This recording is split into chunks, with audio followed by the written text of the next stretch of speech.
Hello everyone, Bethany here without Sparky. He just didn't show up. I don't know what happened. No, I'm sorry. You guys are stuck with me today. And this is little Georgia. Isn't she adorable? She's a little bit older, so I'm wondering if she could just hang out with me while I go over your questions. This is episode number 147 of Ask a Puppy Trainer Show. Now you guys can put your questions down below in the comments. You can also, you want to settle here? You can also direct message them, private message us, and sometimes we're able to pick up comments on YouTube too. So just, put them in the comments below and I will try to get to them. I got a few here to go over. I'm going to start out by actually going over a question from a previous client here at Puppy Academy. So the dog is a little bit older, but Harriet says that Pippa is starting to have anxiety when she sees bicycles, skateboarders, rollerbladers.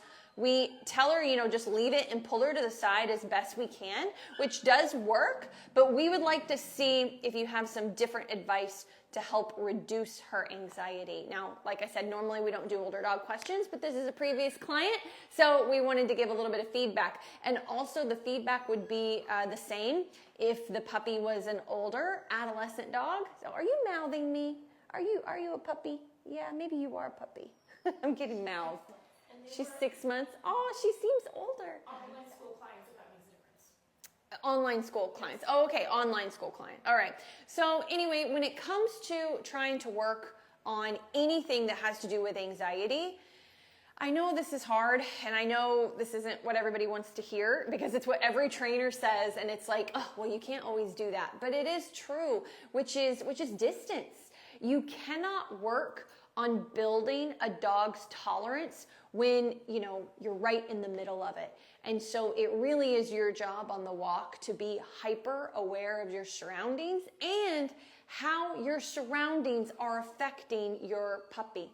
And so something mild, like a bike across the street, things like that, that is your perfect window. You may not see much of a reaction out of your dog, but as soon as you see anything with wheels, it could even just be a vehicle. She might just be like that with vehicles and you haven't even noticed it. Make sure you're doing your turns, your 180s, stop and sit, 180s, stop and sit, call it let's go work, because you want to get her into follower mode. You want to get her into a groove, paying more attention to you than the bicycle that went by. For the bigger things, skateboards, stuff like that, I am going to immediately be looking for my out. And what I mean by that is to give as much distance as possible. Not just saying leave it and pulling to the side, but actually making an effort to pull into a driveway. Or if they're coming at me, I'm going to do a 180 and walk away. And then as they come up to flank me, I'm going to bubble out as much as I can and have the dog stop and sit and just manage that moment the way you're already managing it, because it's over threshold for that. And so I would say the key thing is really focusing on building your dog's tolerance more slowly on those things that you don't think bother her that much, and giving tons of distance to work her around the things that are big, like the skateboards are always one of the toughest. That's not enough though. That's going to just help you manage your walks, but if you really want to tackle this, you got to go where they are. So like in North Hollywood, we've got like the Chandler Boulevard, they've got that that roadway. It's not a roadway, the sidewalk where there's tons of bikes. That's where I would be going. Down here, I wouldn't be going to the Strand, because that would be, and I mean down here in Southern California for anybody joining from other places. If you're going to like the Strand, it's tons of bicycles. So I would work off the side streets, just where we watch bicycles go by. If you have a skate park local to you, you're going to go to the skate park, but you're not going to work right up against it. You're just going to work where on the sidewalk where they occasionally are coming in and out of the skate park, and work closer and closer and closer. You're going to spend your weekends doing that. Just working your dog. Like, how much distance do you need to get your dog to focus on you? So that's how you're going to be proactive and really build tolerance. And then in the meantime, yes, you have to manage the situation in the way that you're already managing it. So hopefully that gives you just some tips to start working with. Okay. I'm going to jump into some of the other questions we've got from Chris. lab mix, 13 weeks old. Should I wake up to go if she tells me to? Or do I have a set night schedule? This is a really common question. My advice would be just to get a feel for your puppy. You could see if she whines to wake you up, but I would still have my alarm set at like 5 a.m. to go ahead and take her out. And if she wakes me up before then the next night I'm setting it for a little bit before that time. So if she wakes me up at 3:45 a.m., that's when I'm going to take her out. Because you do want to listen to them when they're whining to need to go potty, but you don't want that to become a habit, okay? That's where it's a really bad idea. And so you just use those first few nights to get to know your dog and what they're capable of, and then do that for a week. If it was 3:45 a.m., I might manage a week, okay? And then I would go for one more week, increasing it by a half hour. And then another week, increasing it by a half hour and seeing if they wake me up sooner than that. So that's going to be kind of your judgment call. Can I go ahead and give her to you so I can read the things on the screen? She did do pretty well. Isn't she cute? Her name is Georgia. And she looks like a peach, Georgia Peach. I've just decided that's her full name. There you go. She's like, what is happening? She's brand new here, but she's really calm. Okay, so I'm going to kind of lean in because I'm not going to pull out my phone since I don't have Sparky here to go off of. Let's see. Dan from TikTok says, my puppy jumps like a kangaroo. What do I do to stop it? Okay, so this is going to seem overly simple, but it is advice that we give everybody, which is you've got to have your puppy on leash more often, because you have to be able to instruct your puppy what you want them to do in multiple situations. And you don't have any control if you don't have your puppy on leash. So anytime my puppy is not in their playpen or in crate, I've got a food pouch on me and they've got a leash on them. That way I can teach them how I want them to be in my world with all sorts of things. And we just do leash pressure, no, leash pressure out, even harness, slip leash, whatever it is, and then we redirect with food. Now, there's another part to this though, is maybe you're just entering into, their playpen or something and they're bouncing, and you don't have a leash on them yet. We like to teach place in a balanced training way. And what I mean by that is we go over it in detail in our online school, which you can find on thepuppyacademy.com. But just to give you the brief overview, you're teaching place with food and a leash. And then eventually you have to teach them to stay on place, right? And so that comes body language, body blocking. That is their first language. Body language is a dog's first language. They're not used to humans doing it, and so we have to practice it. We're not used to doing it either, so it has to be practiced. But that's where your focus is you teach them that when you move in, they back up. So if a puppy came in here, started jumping on me like crazy, I would take one step in towards them firmly and just make them get out of my space. They'd probably jump again because they wouldn't believe me, to start with, and I would do it again and again and again. And with a puppy that is really intense, the little bit of leash guidance and then food redirection for sit helps. And so you got to have the energy to back up what you're asking them when it comes to the jumping. Will you scroll down on Instagram so I can see some of the questions? All right, we are. Oh, okay. Let's see. Yeah, I'll do this shorter one. You can read it better right now. I think it says West. West says best time to neuter a male 7-month-old mini something. This is an easy one. As long as you're not seeing any severe behavioral issues, intense behavioral issues, I wouldn't neuter until they're 1.5 years, even 2 years old. Doesn't matter if they're big or small, especially big dogs, but either way, that's what I would do. And even if he did have behavioral issues, there isn't a correlation between the two. Sometimes it can mellow them out more. Sometimes it can make an anxious dog more anxious. Sometimes it doesn't do anything at all. And so I like to just say if they don't have any behavioral issues, because sometimes what it will do is lessen intensity to sniff, to mark, things like that, which can help with some of those behavioral issues occasionally, but not if you're not also following a strict training program as well. And that's probably not for West. That's just in general my 2 cents on that. All right, Chelsea says, we are struggling with our 9-month-old lab. Seems to not be able to settle outside of his crate. He does great in the crate, falls asleep, but even, can you scroll up just a little? But even when we know he is tired, we got a part 2. He constantly walks around the house whining. He won't lay down. Sometimes he lays down for a few minutes. Okay, so it sounds like you've got some anxiety. When dogs or puppies feel a lot of anxiety, it is up to us to tell them what to do more often than we might normally. Why? The same reason I don't even go to the grocery store that much anymore, because I go in there and I'm like, I just want cottage cheese. And I have 5 different types of cottage cheese.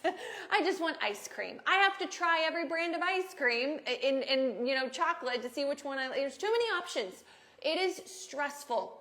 And I don't have anxiety. Like, I'm not a person that has anxiety, but I hate stores because of that. I'm going in grocery stores because there's just too much. I'd rather look it up online and then just order something from Amazon. It's so much easier. And so it's option overload. That causes anxiety, even though I don't actually have anxiety usually.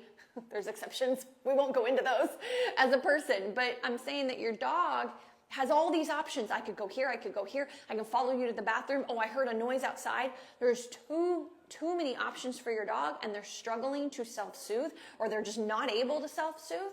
And so you need to get a leash on that dog. You need to help him understand what to do when he is out of crate. That's either going to be tethered to you, and he's settling down next to you if you're settled.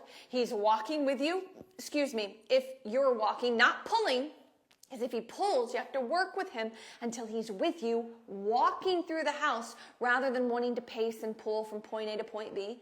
And then as you work towards teaching place, which is go to your bed, lie down, and stay, while I can be on the other side of the room, that's your goal. That's what you're working up to. But anxious dogs, they need to be told what to do more often, okay? It's definitely boils down to temperament in a big, big way. All right, hopefully that gives you some ideas. I know it's a lot of work, but that's what you got to do. Your dog's overwhelmed by choice, and some of that's his temperament. So, okay, let's see what we got here. We did a video that was about 2 puppies. If you have 2 puppies, this is what you need to know. My microphone keeps falling. Hopefully it's not messing up. There we go. Sorry. It's weird. I don't have anyone to talk while I'm messing with things. Okay. If we have 2 puppies, you guys need to know this. This is a video probably Sparky and I did. Someone asked a question, should their crates always be separate? We have them in different crates and playpens, but both are in the kitchen because everything else is carpet. Should they not see each other? They sleep, train, and eat separately. Here's the thing, Sherry. It sounds like you have made the best setup for your situation. If it's working for you, keep going. It sounds like you're being pretty strict with other things. So if it's working for you, keep going. I might block them being able to see each other. You can actually buy those individual crate panels. You know those plastic panels that go in the bottom? You can actually buy those individually, and I might just slide that between their crates just so they don't feed off of each other so often when you do let one out. That might be a tweak that I would make when they're in crate. But if you can't have them in separate rooms, as long as you feel like you're doing fine with them, they're doing fine, don't even worry about it. If your question also included that they're having anxiety, they're still whining when they're separate, they're still struggling with listening to you, this, and this, then I'm like, okay, we got to be a little more hardcore. We got to figure out a way to separate them for a few weeks so they're not constantly around each other. That would be my recommendation. So it kind of depends on your specific issues at home. Hopefully that helps. Okay. Louisa says, 7-month-old puppy is bullying my 14-and-a-half-year-old. Why doesn't my female puppy listen? Oh, this is 2 separate questions. Okay. So 7-month-old puppy, stop bullying 14-and-a-half-year-old dog, I'm assuming, because they're adolescent dogs. A 7-month-old is not just a cute little puppy that's figuring out its rules and boundaries. No, it's an adolescent that is like pounding at the rules and the boundaries. You know, like you're like, don't open that door, and they're opening the door and peeking out. You know, that's like the age of puppy you have right now, where they're challenging rules and boundaries. A 14-and-a-half-year-old dog, I'm guessing, definitely doesn't have a stronger energy than your puppy. So if you get another dog, another puppy that's going to have a stronger energy than your older dog, you're going to have problems, and you're going to have problems with them together. So it's up to you to teach that 7-month-old puppy to respect the older dog.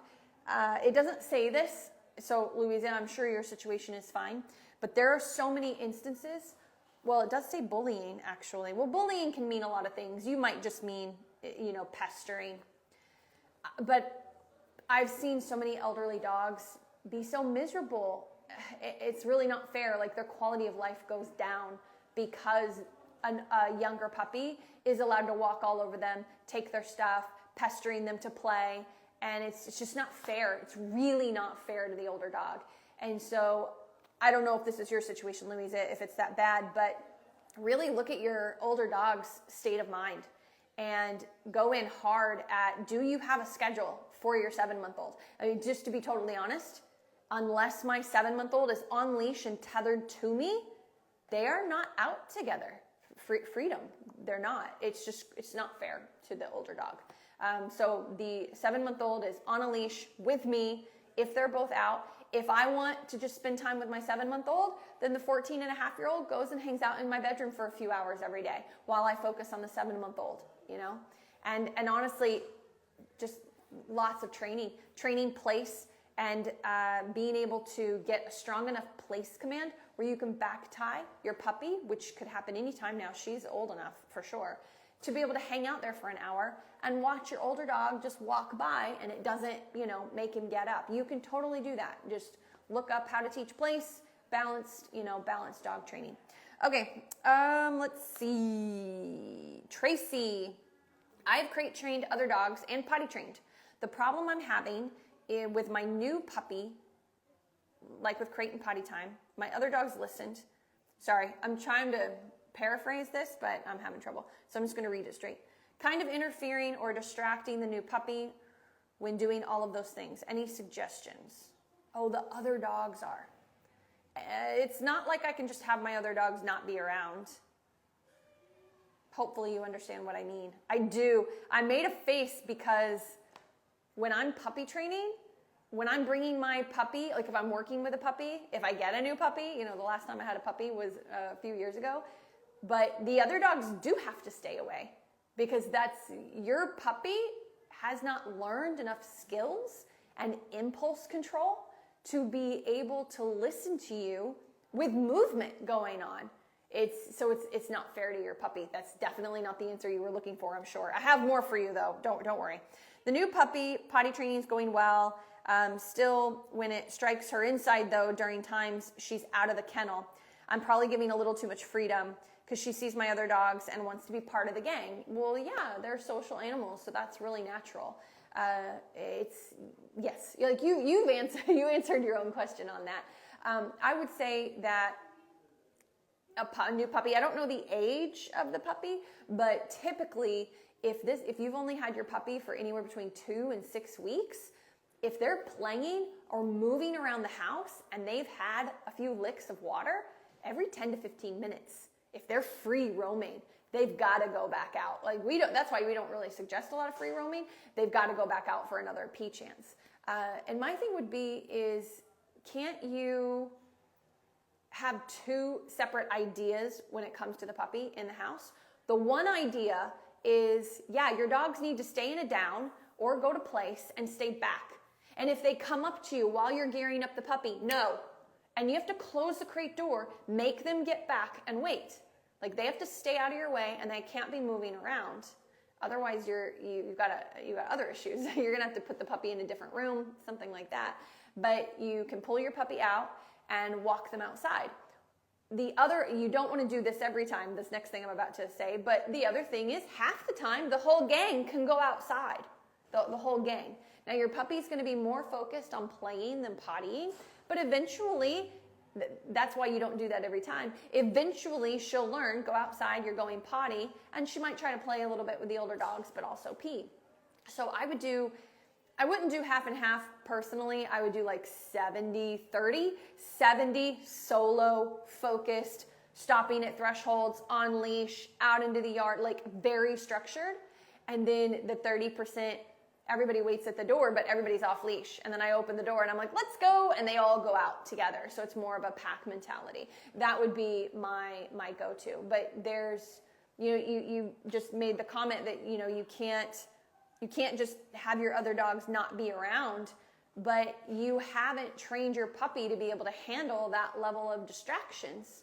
Even if the dogs are calm and laying down while you're trying to do a little training session with your puppy with food, that's what this is food, with food, even if they can be back and be calm, your puppy is going to gravitate to their own species sometimes puppies do, over you.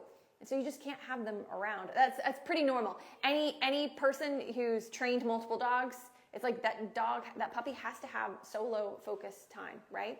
And then when they can't, the other dogs need to stay back and stay out of the way. Sorry, I don't have a better fix for you. The fix is hard. It usually is, right? I mean, just to be honest, the fix for these kinds of questions, it's usually the hard answer. All right, let's see what else we got. Cherub FM says, okay, we did a video. Are you accidentally telling your puppy to bite you more? That was the video that we did. Are you accidentally encouraging biting? And Cherub says, how do you get them to quit biting your other dog? Well, we have a lot of other dog questions today. I have a 3-year-old Aussie who doesn't want to play with her, and she roughhouses and bites my adult dog. Okay. Man, I'm sounding like a broken record today. Sorry, guys. You can't force dogs to like each other any more than you can force people to like each other. What you can train is tolerance. Like you can be in the same room with someone that you don't like without getting into a fight, right? We're all adults here. We can do that. Well, you have to teach your puppy and your 3-year-old to do the same thing. If you have a 3-year-old Aussie that doesn't like your puppy, that's a red flag to me, because it's not an elderly dog that is being, quote, just to be honest, kind of abused by the younger dog and can't really do much about it because the temperament is just older. You have a 3-year-old Aussie that doesn't want to play with your puppy. That's a bit of a problem. And the reason why is because as your puppy gets to be older and reaches more of that adolescent type of temperament, they're potentially going to challenge each other more, and that older Aussie could have it like, you're not a puppy anymore, you're now a pushy adolescent dog, and you could have some real problems on your hands. And so the reason I'm mentioning that is, or vice versa, the adolescent hits 10, 11, 12 months old and just really starts to take advantage of the Aussie in a very negative way. It could be guarding over toys, could be a number of things. And so the reason I'm bringing this up to you is just because it's something we see a lot, to be honest. And how you want to prevent that, make it more preventable, is distance and tolerating each other without the pressure of social interacting. Your puppy wants to say hi to everybody and everything. It wants to explore everything. I get it. But you've got to respect your 3-year-old's issues. And you don't want to, I have a very sensitive border collie. Herding dogs tend to be very sensitive and not very tolerant, to be honest. In my experience with a lot of herding dogs, the tolerance is low and the sensitivity is high because of what they're bred to do. And so it sounds like, I'm glad your Aussie's not attacking your puppy yet. That's really good. Hopefully, never does. Maybe it's a more sensitive, submissive type. But you don't want them to be abused and tortured all the time either. And so you really want to step in and show your older Aussie that you can handle the situation, that you won't allow the puppy to keep damaging the relationship, because that's what's happening. So how do we do that? Oh my gosh, it's such a can of worms. You need to get into a program of some sort if you're not already. If you're not already doing some online classes, whether through us or someone else, or doing in-person classes to really work on your relationship with the puppy and how to redirect energy. I don't know how young your puppy is. I don't think you said. Yeah, it would help me if I knew how young your puppy was. But if it's a really young puppy, we're redirecting. If it's an older puppy, we are calming them down before we redirect. There's definitely a point there where you gotta shift that. But it's really important to have that relationship with your puppy first, before you do the things that I'm about to mention. Until you have that relationship with your puppy where they know how to go to place, they know how to wait at thresholds, they wait at crate door, they wait for permission to come out of crate or their playpen. They are not jumping up on you all the time, or you can just tell them to settle down and they settle down right away. Once you have that, which can be in a matter of days, to be honest, to what I just mentioned, once you have that, then you can start trying to work your puppy around the 3-year-old. And so you can put the 3-year-old in their dog bed or in their crate and have them hang out, because I want them in the same room. I don't want you to separate them completely.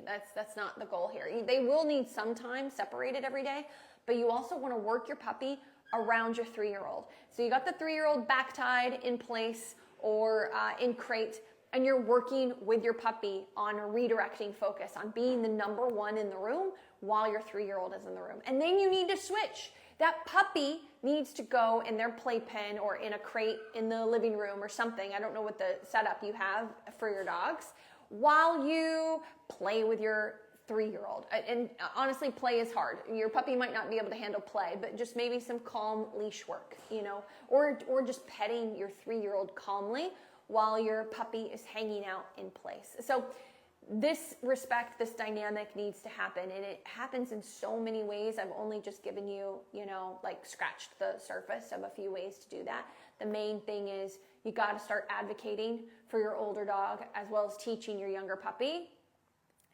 And I know that's hard. Again, I don't know the age of the younger puppy. So if it's a really young puppy, we're redirecting, we're not correcting, because that's not fair. It's not fair to have your young puppy not be able to be social with another dog in the house, and then they're getting in trouble for it. That doesn't make sense to them. But if they're a little older, you can teach them, nope, sorry, you cannot play with the 3-year-old. Instead, focus on me. I'm going to give you everything you need. And with that respect built between the two of them, with that respect, maybe as your puppy matures, your Aussie will relax more and start to want a relationship with the puppy. That's what you're going for. Same thing happens with babies and dogs. It's the exact same scenario. So respect first builds confidence in the dog that isn't loving the situation, and you just go from there. You just see how their relationship progresses from there. Hopefully that gives you quite a bit to think about. All right, guys, I'm going to answer one more really quick. Oh my goodness. I got another one from L with a heart. How do you get a 14-year-old to embrace a larger 9-week-old puppy in the house? You don't. And I don't want to just answer it that way and shove off, but please listen to, we've had 3 other questions on 2 dog scenarios. So Elle, I hope you'll go through and listen to those responses. I've got one on Instagram, and then we're going to sign off. Looney Tunes, that's cute. 13-week-old golden retriever. She won't stop biting us. We've tried the ignoring, redirecting with food, toy. Yeah, she keeps going after hands, feet, arms, legs. Okay. About 3 weeks ago, we actually had a puppy biting workshop, and it was free, and then you could join our online school to get a whole plethora of breaking down biting. And so if you're in the market for a program, I would check out the online school. I need more details of when she's biting, how she's biting, but here's the basics. 13 weeks old, really natural for your puppy to be biting. You need to get that puppy on a leash, and anytime your puppy is out of crate, you need to have food on you at all times. What'd she say? She's in the online school and did the boot camp. Oh, awesome. You did the boot camp. So that means you saw both of them. Okay. So I guess I would just need more context because there's so many reasons puppies bite. Can they come to our 4 o'clock tonight? Yeah. Can you come to the 4 o'clock? Because the 4 p.m. is where we actually sit with you guys face to face and get to talk through the issue. Because I'm just going to give you, the same tips that we gave before. Like your puppy is seeing you as XYZ. Like I need the specific situation to really be able to help you, Looney Tunes. And if you can't make the 4 p.m. tonight, then you can email the Puppy Academy, a much more detailed question. When is it happening? Stuff like that. So hopefully that. What have you tried? What are you trying? And They'll be there at 4. Awesome. Yay. So I'll see you then. So yeah, we have a 4 p.m. Zoom session basically that we do for our online clients. So anyway, guys, I hope that you got some good info today. It was pretty much all, about multiple dogs in the home. And I'll see you same time, same place with Sparky next week. Bye, guys.